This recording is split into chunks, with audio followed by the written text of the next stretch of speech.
Title: Price of Trust. By Dan Daniel.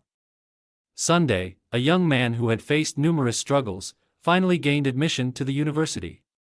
His father, a hard-working farmer, had sacrificed a lot to raise money to send him to school. Before Sunday left for school, his father advised him to stay focused and believe that God would change his story at the right time. He then blessed Sunday and sent him off. Upon arriving at the university, Sunday met a young lady named Joanna, who was an English student and a member of the Anglican Fellowship.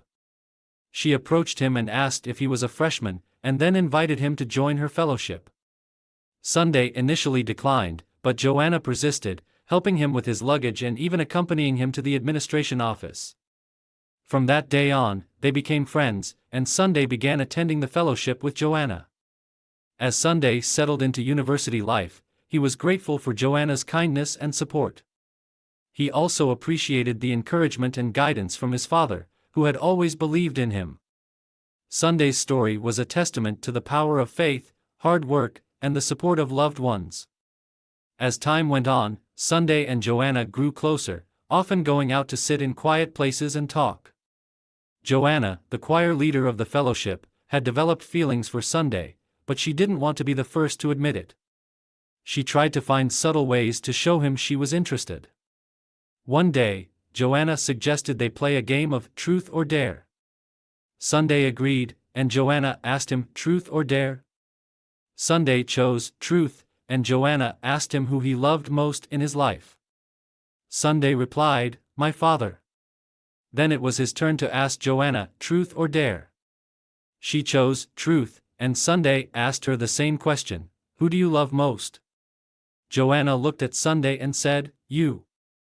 Sunday was taken aback. She hadn't mentioned her parents or anyone else. He asked why she loved him, and she said, "Because you make me happy."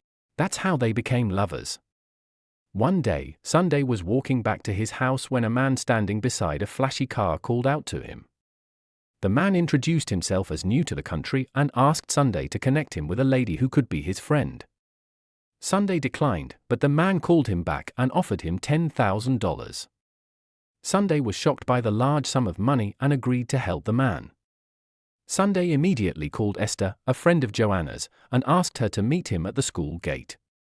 When she arrived, Sunday introduced her to the rich young man, claiming he was an old friend who had come to town for business and needed a female friend to hang out with. Esther was hesitant, but she trusted Sunday, so she agreed to go with the man. The man took Esther to a hotel, bought her whatever she wanted, and showered her with money. Esther was overwhelmed by the man's wealth, but she soon became uncomfortable and wanted to leave. The man persuaded her to go inside the room with him, and once they were inside, he removed his shirt and went into the bathroom. Esther lay down on the bed, and in a few minutes, the man came out, poured a powder that made her sleep, and then killed her and slept with her dead body. Unbeknownst to Esther, the man was a ritualist. The man took Esther's body and dumped it in the bush, where it was later discovered. The news spread like wildfire through the school, and Sunday was devastated when he saw Esther's body. He remembered the rich young man and confronted him, demanding to know what had happened to Esther. The man denied any involvement, but Sunday was not convinced. The rich man pulled out a gun and pointed it at Sunday, revealing that he was a ritualist who had killed Esther for money. He tried to persuade Sunday to join him, claiming it was the only way to escape suffering and live a good life. Sunday was horrified and refused, and the rich man warned him not to tell anyone or he would be killed.